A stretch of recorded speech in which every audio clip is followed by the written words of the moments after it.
Hi, Joe. How are you doing? Good. Congratulations on your Rockwalk induction today. Thank you very much. It's a great honor. How does it feel? Good. I feel excellent. How did that Which I usually do. But it's a special honor. I cannot underestimate anything like that. And I'm very proud. And I'm very happy to be associated with Cork, because they have taken care of me for the last 23 years and will do so in the future. And I will take care of business my way to make their product sound good. Well, you've been doing that, Yeah. definitely. What age were you when you began playing? Music? 4. 4 years old. And your first instrument was an accordion? Yes. Played accordion, I still do. Still do. Yeah, for me, this accordion is a very special instrument, you know.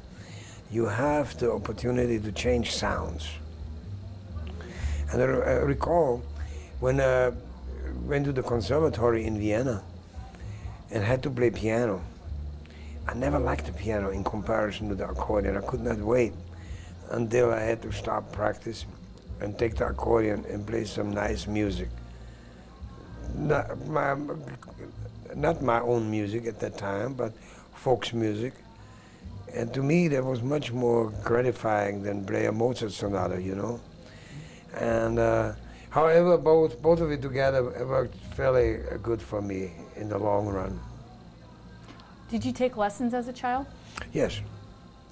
I started with the accordion. I had played a little while before I got a teacher, and it was very obvious. I could actually play pretty damn good from the beginning on.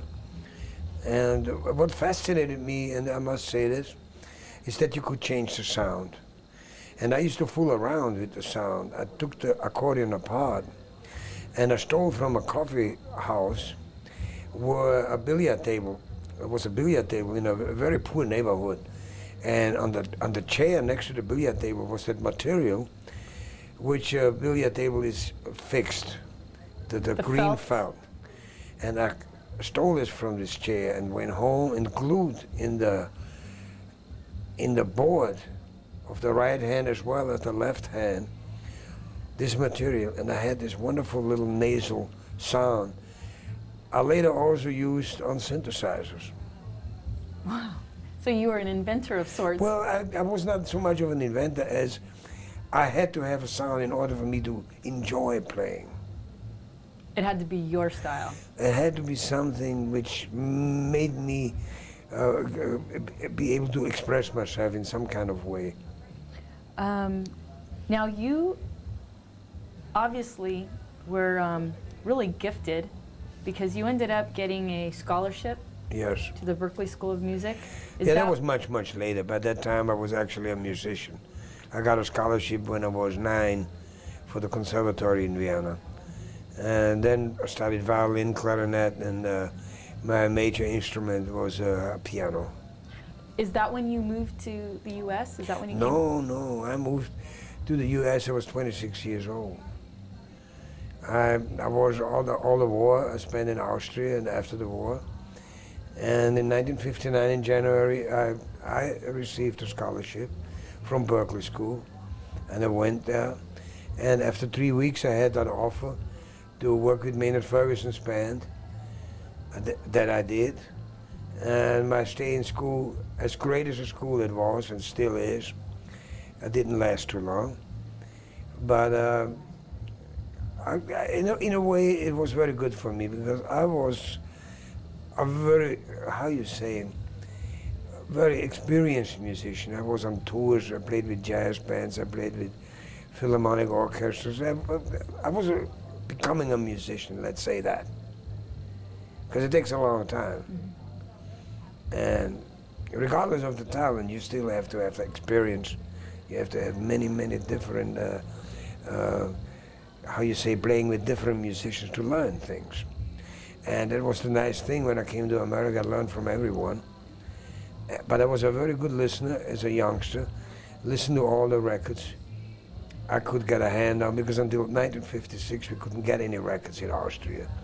But in that short span from 56 to 59, I listened to everything which I could get my hands or ears on, and learned fairly fast. When I came to America, I was kind of prepared. Who were some of your influences? Everybody influenced me in those days. I was very heavily into the music of Lenny Dodge, for instance. In the beginning, it was George Shearing fascinated me. Then I started hearing Art Tatum and Oscar Peterson, and then all this was very, very influential. Thelonious Monk. And then when I heard the great Duke Ellington, not just his orchestra, his playing, it was very fascinating. And I liked horn players a lot. I was a great fan of Ben Webster, who later on, I played with Ben Webster later on, Coleman Hawkins. I was very fortunate to come to America, and all these great giants were still alive. So not only had I the opportunity to hear them live, I had the opportunity to play with them. And what you get out of that is not comparable to anything. You cannot compare it. Sounds like you had some very great moments. I had great moments. I played with Maynard Ferguson, a great man. He helped me to get a green card. Then I played with Dinah Washington for almost 2 years. Then I joined Harry Addison and Joe Williams, who just had left the Count Basie band. I played with them a month. And then I got a call from Cannonball Adderley and played with him 9.5 years. During that time, at the end of that time, I recorded 5 or 6 LPs at that time with Miles Davis. And during one of these occasions, we recorded In a Silent Way, which was one of my tunes. And I ran into Wayne Shorter again.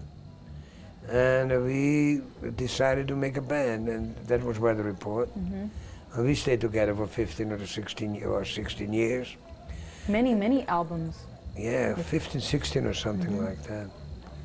And then I formed a band, which is still a band today, which is the Zawinul Syndicate in 1987 it was. And we're Wow. still together. What